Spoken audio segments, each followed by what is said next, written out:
So let's go ahead and import the recipes model. So from models.recipes import recipes.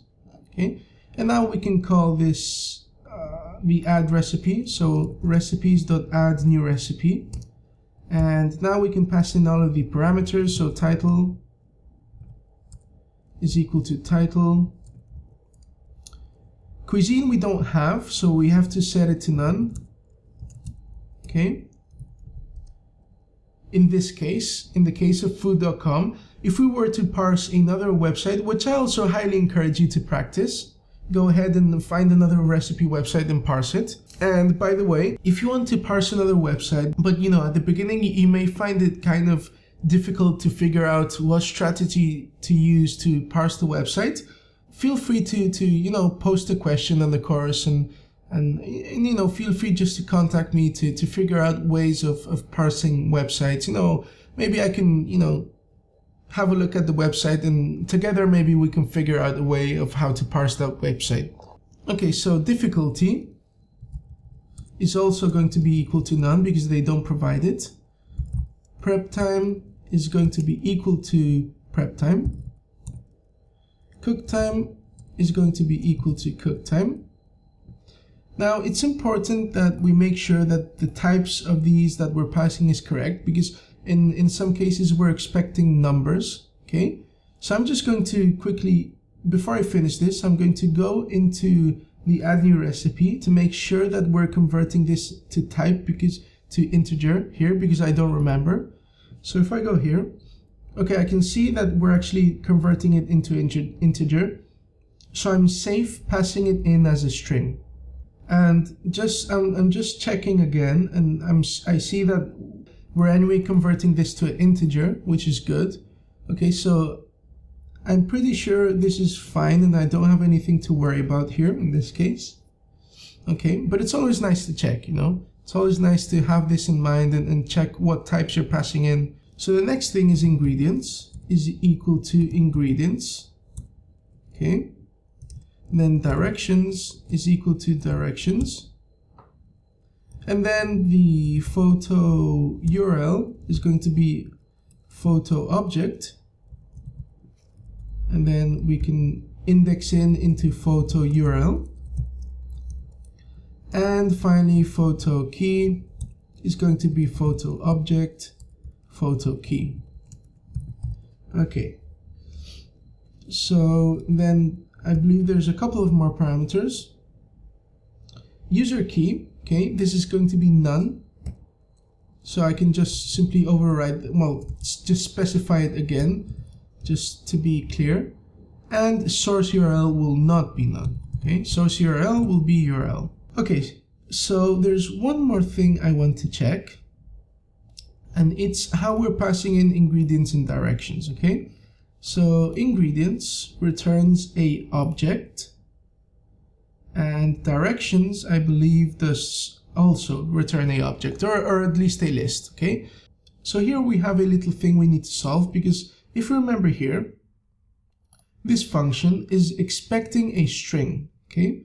Because the whole purpose of parse ingredients was to create a function that parsed a string and turned it into a object. Okay, so if we go in the case of ingredients, see this should be very familiar.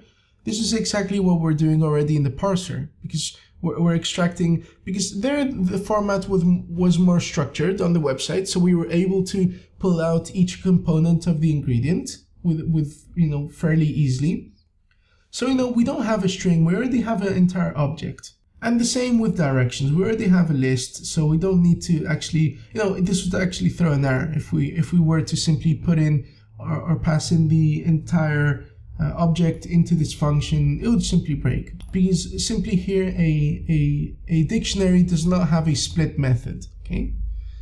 So what we can do is, let's say, if the user key is none.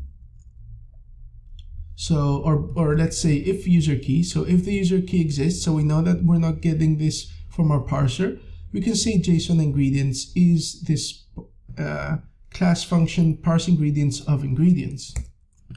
Else we can say that JSON ingredients is equal to simply ingredients. So the ingredients that we're passing in. Okay, because we know that this ingredients, if we don't have a user key, we're in the parser case. So the parser is passing in some ingredients, and we know that these ingredients are already structured. So we can just say that JSON ingredients is ingredients. Okay, and we're going to do the exact same thing for list directions. So we can just cut that in, paste it in here, and then say that list directions, if it's the parser case, is simply directions. Okay. Okay, so this should solve that.